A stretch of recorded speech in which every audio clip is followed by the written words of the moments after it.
Hey guys, Yellow13 Ace here. Today I'm going to be talking to you guys about my X-47B Navy UCAV final CAD project. Um, yeah, so here we go.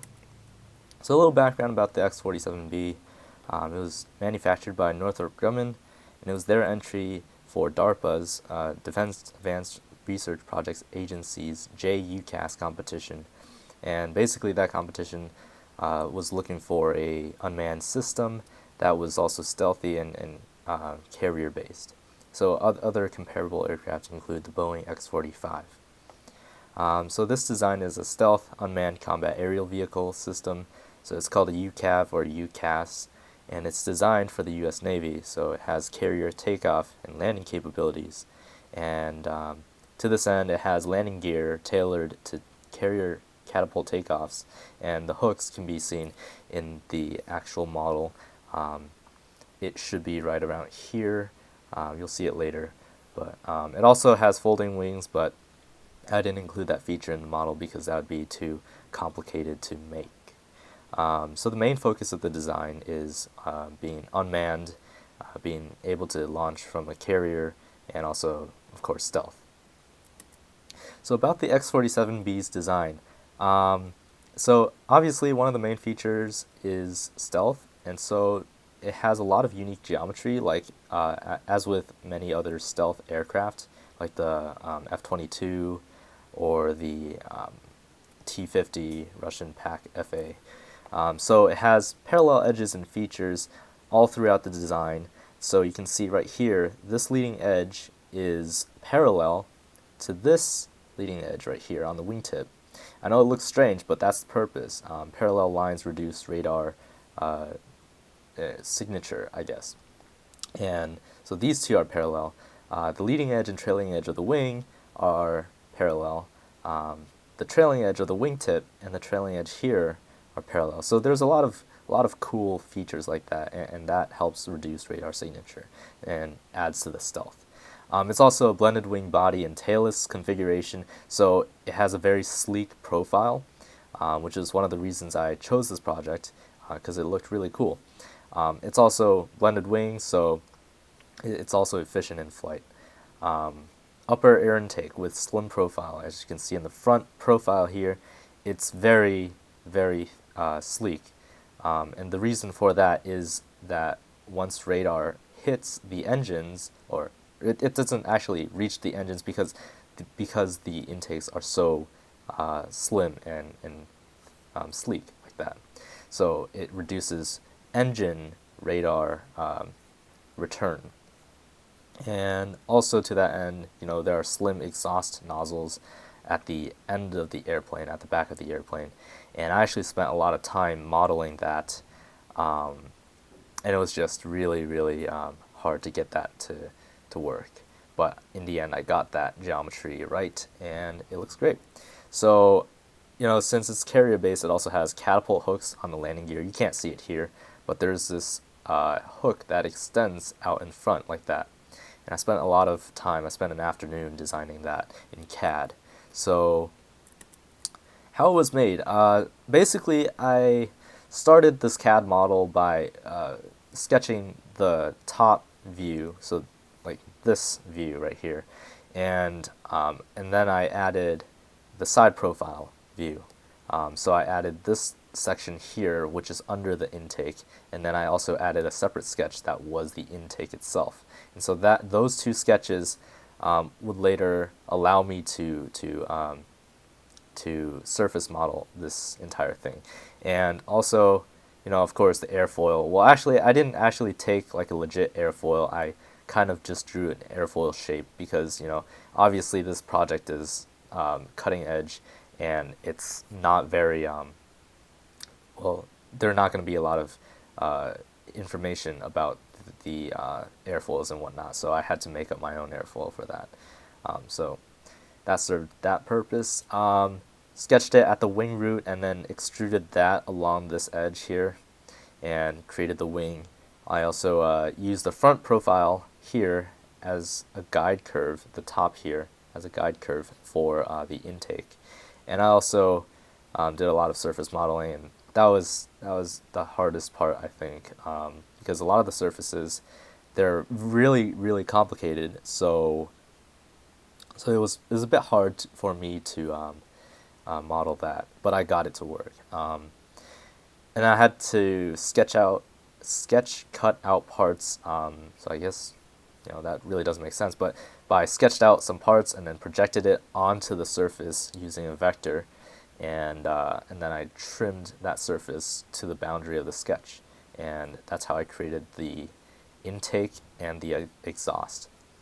And I trimmed sheet for that, and I spent an afternoon designing the landing gear, modeling it, because my TA for the class actually told me, hey, you need more detail in this plane because it's so simple. So I freaking added the landing gear, and it should have been a good score. I haven't actually gotten the score back yet. I'm just making this video right before the semester ending.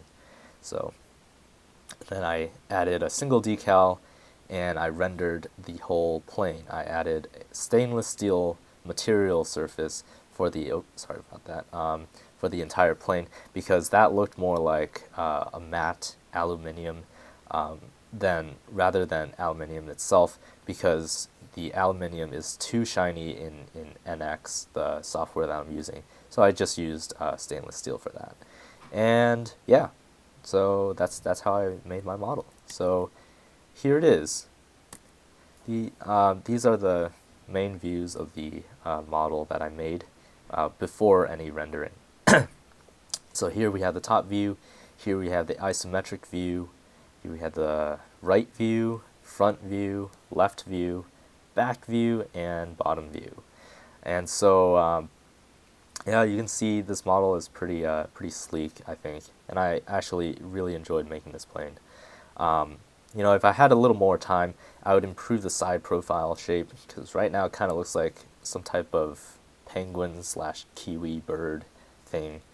I would make this more in and then like taper out like that, and then I would make the intakes point down a little bit more, maybe right here, because that's not really accurate right now, but for the purposes of this project, I think it's pretty good. Yeah, you can see the landing gear here. There's the landing gear hook. I even added the doors for the landing gears, and I added wheels. And you'll see later the wheels actually have pins and an axle going through them, and also their support structures that I added. On the top here, you can see I added lines, the lines that this plane had. I actually created a sketch first and then projected it onto the whole model, and that proved troublesome at first because I did it through Citrix, which is this VPN thing. So you're not actually using the software on your computer, you're using it through a connection to a school computer. So I know it sounds a bit complicated, but that really didn't work well. NX wasn't able to fully create this sketch and then project it. So I had a lot of trouble with that, because each time I changed a tiny little feature, it would take 5 minutes to finish rendering. So I actually went to an actual EWS engineering workstation machine to finish making the lines and then projecting it onto the model itself. So that's how I created the top lines and contours, right? You can see the elevons here, the air brake, the spoiler, and these random lines. So yeah, so this is basically my model, and so here are some renderings of my model after I added the colors and textures. And here you can see the landing gear is pretty intricate, and I put it on a carrier deck background. And so so here's my plane.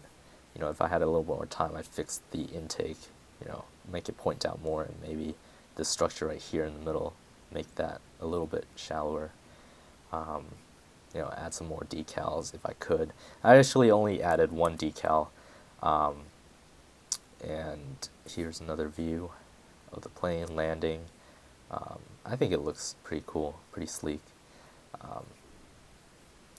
Yeah, so here's another view.